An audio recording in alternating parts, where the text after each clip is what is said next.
आज का समाज जिस तरह से विनाश की ओर बढ़ रहा है ना, उस विनाश को यदि कुछ ठीक कर सकता है तो वो केवल और केवल गायत्री मंत्र का जप ठीक कर सकता है। और जो साधक इस बात को मानते हैं वो नित्य प्रतिदिन आगे बढ़ते चले जा रहे हैं, और जो व्यक्ति इस बात को मानते ही नहीं, मैं उनको किसी भी रूप में समझा नहीं सकती। समझाने का प्रयास अवश्य कर सकती हूँ, और मैं प्रयास वो निरंतर करती रहूँगी, क्योंकि गायत्री साधना ऐसी साधना है जिससे बिगड़े हुए घर परिवारों में भी सुधार आ जाता है। आपको इसी प्रकार की 2 कहानियाँ सुनाऊंगी मैं आज। सत्य कथाएं हैं, वो कहानियाँ नहीं हैं, जो मेरी आँखों से स्वयं देखी हुई हैं। आँखों से नहीं, लेकिन हाँ, मेरे आसपास घटित हुई हैं, तो उनको यही कहते हैं आँखों से देखी हुई, घटित हुई हो को। तो एक कहानी ऐसी ही है कि जहाँ पर इस समय मैं रहती हूँ वो वहीं की कहानी है, लेकिन मेरे घर से काफ़ी दूर की कहानी है, बस सुनी हुई है मेरी। तो मैं उस समय, शादी को ज़्यादा दिन नहीं हुए थे मेरी को, मैं आई ही थी शादी करके, तभी मैंने सुना कि किसी बहू की डेथ हो गई है। मुझे काफ़ी दुख हुआ। मैंने पूछने की भी हिम्मत नहीं की, क्योंकि मैं उस समय नई थी कि क्यों हुई, लेकिन आपस में मेरी सास, अन्य अड़ोसन पड़ोसन नीचे खड़ी हुई थी, आपस में बातें कर रही थी, तभी मैंने सुन लिया कि उसका हस्बैंड बहुत शराब पीता था, बहुत ज़्यादा वाली। और जब से बहू और सास में भी काफ़ी झगड़ा रहता था, और केवल वो शराब ही नहीं पीता था, उसके अंदर और भी बहुत सारी बुराइयां थीं, जो कि शराब के कारण हो सकती हैं या फिर अन्य किसी और कारण से हो सकती हैं। और वो नॉन वेज खाता था, यानी कि वो मांसाहारी था। दूसरी बात, केवल मांसाहारी होना, अपने तक सीमित रहना ठीक है, लेकिन वो जो स्त्री थी जिसकी डेथ हुई थी, या फिर जिसने अपने आप स्वयं मौत को गले लगाया था, वो स्त्री शाकाहारी थी, यानी कि वो मीट मांस नहीं खाती थी। चलो यहाँ तक भी बात ठीक है कि पुरुष खाता था, स्त्री नहीं खाती थी, लेकिन बात इससे भी कहीं और ज़्यादा बहुत बड़ी थी। बहुत बड़ी क्या थी कि वो शराब तो पीता ही था, ये नहीं कि बाहर नॉनवेज खा करके आ जाए। रात को 11 बजे, 12 बजे, 1 बजे आता और नॉनवेज ला करके अपनी पत्नी को देता और कहता, इसे मुझे बना करके ला। अब आप स्वयं सोच सकते हो, इस बात की कल्पना करके देखिए, जो मीट मांस नहीं खाते हैं, कि आप नॉन वेज नहीं खाते हो और आपसे कोई जा ला करके कहे कि आप ये एग पका कर भी दे दो, या फिर ये मीट मांस जो भी है इसे पका कर दे दो। मैंने तो एक अंडे की बात कही है कि अंडा पका करके दे दो। मैंने तो आज तक भाई अंडा देखा नहीं अंदर से कैसा होता है। मैं आपको स्वयं सच्चाई बता रही हूँ अपनी, लेकिन सोच कर ही मेरी कल्पनाओं से रूह कांपती है कि उस स्त्री के साथ क्या बीतती होगी जो वो खाती नहीं थी और उसको उससे बनाने के लिए दिया जाता था, जिसने कभी खाया भी नहीं था। तो वो फिर भी वो झेल रही थी, बनाती थी, देती थी। लेकिन उनके घरों में रोज़ रात को भी बहुत ज़ोर ज़ोर से शोर शराबे की आवाज़ें आती थी, ये मैंने सुना था। बहुत ज़ोर ज़ोर से चीख चिल्लाहट की आवाज़ आती थी। मुझे तो नहीं मालूम, घर भी हमसे काफ़ी दूर था, लेकिन आपस में इस तरह से नीचे खड़ी औरतें आपस में बात कर रही थीं।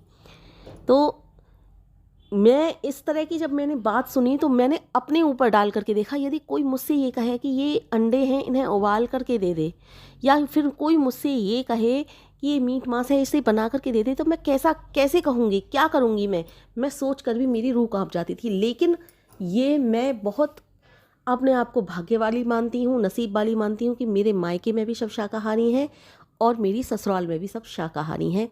मुझे बचपन से ही शाकाहारी परिवार मिला, ना ही मेरे परिवार का कोई भी सदस्य इस तरह की चीज़ें नहीं खाता था और ना ही पीता था। तो उसने शायद इन्हीं बातों से परेशान होकर आत्मदाह कर लिया होगा, लेकिन मैं नहीं समझती कि ये समस्या का हल है।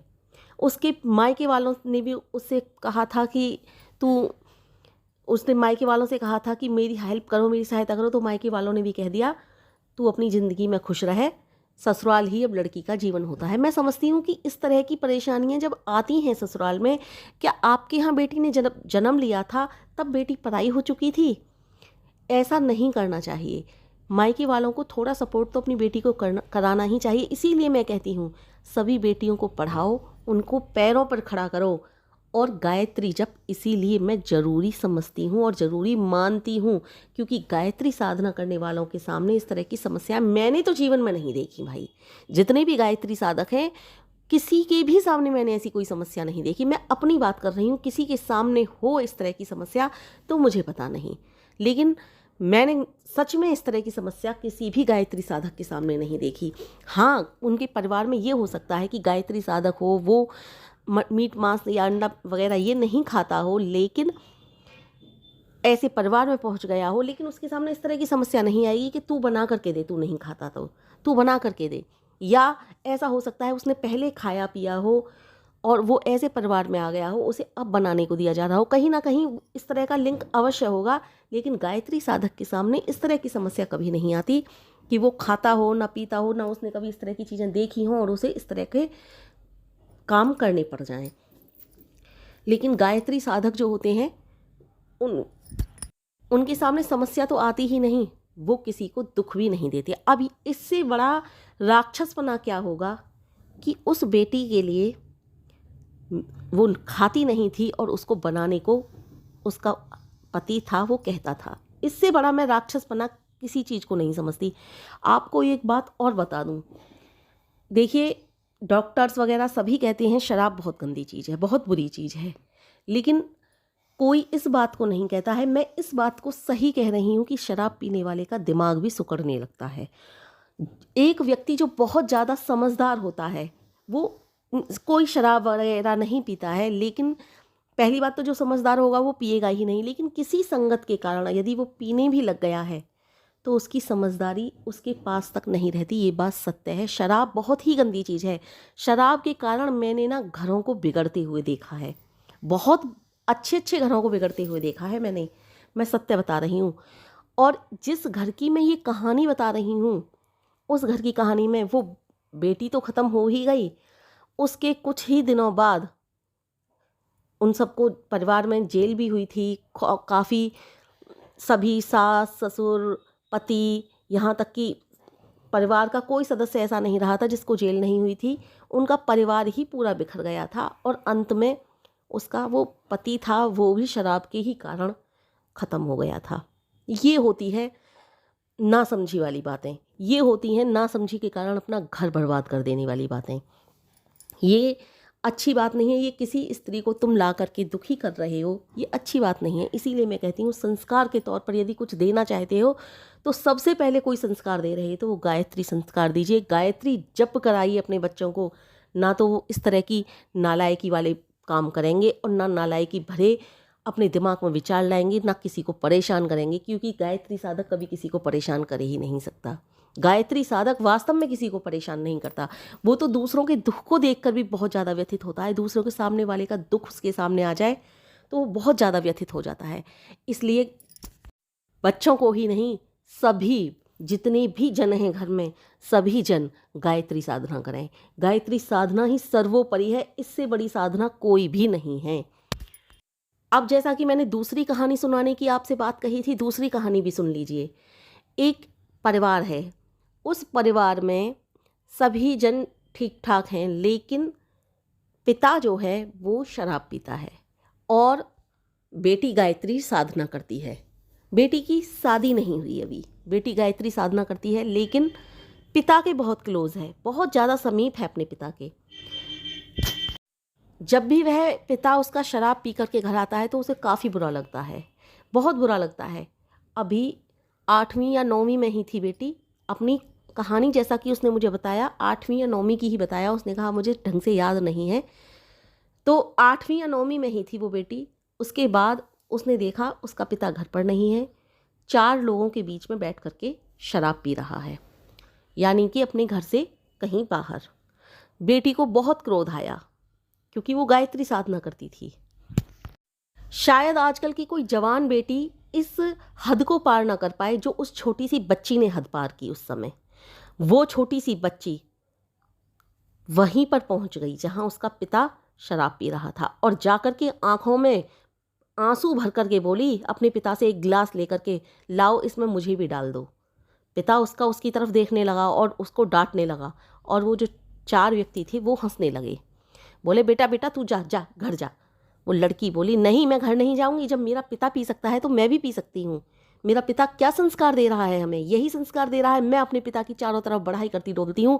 मेरे पिता में एक अवगुण ये है तो मैं इस अवगुण को मैं भी अपनाऊंगी। जब मैं अपने पिता के सारे अच्छे अच्छे संस्कारों को अपना रही हूँ तो मैं इस अवगुण को भी अपने पिता के को अपनाऊंगी। यदि मेरा पिता अभी यहाँ से उठ कर के घर नहीं चले तो मैं इस अवगुण को अवश्य ही अपनाऊंगी। वो लड़की दृढ़ निश्चयी हो गई और वहाँ से नहीं गई। पिता भी बेटी से बहुत प्यार करता था। तुरंत उठा वहाँ से और घर को आ गया।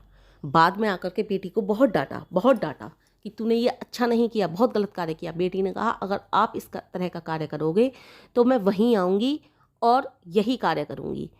माँ ने भी उस दिन बेटी से कुछ नहीं कहा। उसका भाई भी था, भाई ने भी उस दिन कुछ नहीं कहा। जो हिम्मत भाई नहीं कर सका था वो आज बेटी ने कर दिखाई थी। उसके बाद पिता को पथरी बनी पेट में और पिता ने कहा, मेरे पेट में पथरी है, इसलिए मुझे डॉक्टर ने कहा है कि मुझे बियर पीनी है। अब बेटी के फिर कान खड़े हो गए। बेटी ने कहा, तुम बियर पियोगे तो मैं भी बियर पीऊँगी। पिता बोला, बियर पीने से मैंने सुना है पथरी निकल जाती है। बेटी ने कहा, कोई बात नहीं, डॉक्टर का इलाज करा देंगे हम, आप जो कहोगे वो करा देंगे, लेकिन बियर से हाथ नहीं लगाओगे। एक दिन छोड़ दिया तो छोड़ दिया। बेटे बाप शायद बहाने बना रहा था या तो उसे तलब लगी हुई थी, क्योंकि ये जो शराब की तलब है इतनी जल्दी नहीं छूटती, नशे की तलब इतनी जल्दी नहीं छूटती। यानी कि बेटी इतनी ढीठ हो चुकी थी, उसने पिता को ना तो बियर पीने दी ना शराब पीने दी। एक बेटी ने जो उस समय काफ़ी छोटी आयु की थी। उसके बाद उसके पिता ने ना तो बियर पी ना शराब पी। उसके बाद उसके पिता शांति कुंज भी गए थे बेटी के साथ, क्योंकि बेटी बहुत दिनों से गायत्री साधना कर रही थी। माँ गायत्री ने शायद उसे पुकारा था। माँ गायत्री की ही साधना का ये परिणाम था कि उसके पिता भी उसके साथ गए थे वहाँ पर। उसके पिता ने और बेटी ने और उसके भाई ने, उसकी माता ने, तीनों ने, चारों व्यक्तियों ने जाकर के गायत्री साधना वहाँ पर की। जहाँ केवल बेटी गायत्री साधक थी वहाँ अब पूरा परिवार गायत्री साधक बन चुका है। ये होती है गायत्री महिमा। एक व्यक्ति पूरे परिवार को तार देता है। ये है गायत्री महिमा का परिणाम। मैंने जो ये 2 कथाएं सुनाई हैं ये सत्य कथा हैं, बिल्कुल सत्य कथा, जो जिनसे मैं परिचित हूँ, मतलब ऐसे परिचित नहीं हूँ, दूर से जानती हूँ उन्हें। मेरे घर के आसपास नहीं है, वो काफ़ी दूर हैं, लेकिन जो कथा मैंने सुनी है वो मैंने आप तक पहुँचाई। वो ये कथा मैंने केवल और केवल इसलिए आप तक पहुँचाई कि आप भी जानो कि गायत्री साधक जो होते हैं ना, जो साधारण लोगों में हिम्मत नहीं होती वो कार्य कर जाते हैं। जैसे कि आज की किसी बेटी में क्या इतनी हिम्मत है कि इस कार्य को करे कि उसका पिता 4 लोगों के सामने बैठ कर के शराब पी रहा है और वो वहाँ चली जाए। और पिता में भी इतना सारे यदि धैर्य ना होगा, वो यदि शराब पीता होगा, पक्का शराबी होगा, तो वहीं से बेटी को पीटता हुआ लाएगा और बेटी की बात भी शायद ना माने। लेकिन बेटी की बात भी उस पिता ने क्यों सुनी? क्योंकि वो जानते थे कि मेरी बेटी गायत्री साधक है। गायत्री माँ उसके साथ थी, पिता जानते हो ना जानते हो, लेकिन गायत्री माँ उसके साथ थी कि तू हिम्मत तो कर, तू पग तो आगे बढ़ा, मैं तेरे साथ हूँ, तेरा कोई कुछ नहीं बिगाड़ पाएगा। यही विश्वास था उस बेटी को। इसीलिए तो वो बेटी ने सोचा कि मैं इस घर में कोई ऐसा अनैतिक कार्य नहीं होने दूंगी जो कार्य मेरे पिता करते हैं। इस तरह का उसने सोचा और आगे पग बढ़ाया। इसीलिए मैं कहती हूँ, देखिए, मैं सभी भाइयों से कहना चाहती हूँ, बहनों से भी कहना चाहती हूँ, क्योंकि आजकल तो बहनें भी इस चीज़ को मॉडर्न ज़माना समझ करके पीती हैं। ये समझती हैं कि मॉडर्न ज़माना केवल पीने से है। अरे मॉडर्न ज़माना पीने से नहीं आता है, मॉडर्न ज़माना सोच से, विचारों से, हमारे अंदर जो व्यक्तिगत भावनाएं कैसी हैं, विचार कैसे हैं, इन चीज़ों से आता है। विचारों की बातें मैं कई दिन से लगातार कर रही हूँ और विचार ही हमारे समाज को आगे बढ़ा सकते हैं। जैसे विचार होंगे, खोटे विचार होंगे तो समाज भी खोटा होता चला जाएगा। अच्छे विचार होंगे, आगे बढ़ने वाले विचार होंगे तो समाज ही नहीं, पूरा देश ही नहीं, पूरा विश्व आगे बढ़ेगा। इसलिए विचार से इस बात को निकाल दो कि शराब पीना एक आधुनिकता है। कुछ मेरे भाई सोचते हैं शराब पीने से ही हम सामाजिक बन जाते हैं, ज़्यादा सामाजिक बन जाते हैं। ऐसे समाज का क्या जो हमारी सेहत को भी बिगाड़ रहा है, सीरत को भी बिगाड़ रहा है, और शराब पी करके अधिकतर लोग अपराध करते हैं और अपराधी विचारधारा बना रहा है। ऐसे समाज का क्या, ऐसा समाज तो ना ही हो तो ज़्यादा बढ़िया है। इसलिए समाज ऐसा बनाइए जो किसी के कार्य आ सके, किसी के कार्य में हाथ बटा सके। तो समाज ऐसा बनाइए जिसे देख करके लोग सराहें, बुराई ना करें, प्रशंसा करें कि उसके बच्चे की संगत बहुत अच्छी है, उठक बैठक बहुत अच्छी है, वो बच्चा बहुत अच्छा है। ऐसा समाज बनाइए। समाज क्या होता है, जिसे हम अपने साथ जोड़ते हैं, वही तो समाज होता है। जैसा जोड़ करें वैसा हम स्वयं समाज तैयार करेंगे। इसलिए ऐसे समाज को बढ़ावा ना दो जो समाज केवल गलत कार्य करता हो, ऐसे समाज को बढ़ावा दो जो अच्छा कार्य करता हो, क्योंकि समाज स्वयं हम बनाते हैं, हमसे समाज बनता है, ना कि समाज से हम बनते हैं। इसलिए समाज ही आपको चाहिए तो अच्छा समाज बनाइए। आपने देखा होगा बच्चा जब जाता है स्कूल पढ़ने तो वो संगत भी ऐसे ही लोगों की बना लेता है जिसे वो पसंद करता है। तो समाज उसी तरह से बनता है। आपकी विचारधारा गलत होगी तो आप गलत विचारधारा वाले लोगों की संगत बना करके समाज बनाओगे। अच्छी विचारधारा होगी तो अच्छी विचारधारा वाले लोगों की संगत बना करके आप अच्छा समाज बनाओगे। इसलिए शराब को बिल्कुल छोड़ दीजिए, शराब को हाथ ना लगाइए। शराब के कारण न जाने कितने घर बर्बाद हो गए। अब तो शराब ही नहीं मेन रह गई, शराब से भी ऊपर न जाने कितने नशीले पदार्थ आ चुके हैं बाज़ार में। सभी नशीले पदार्थों को बंद कर दीजिए।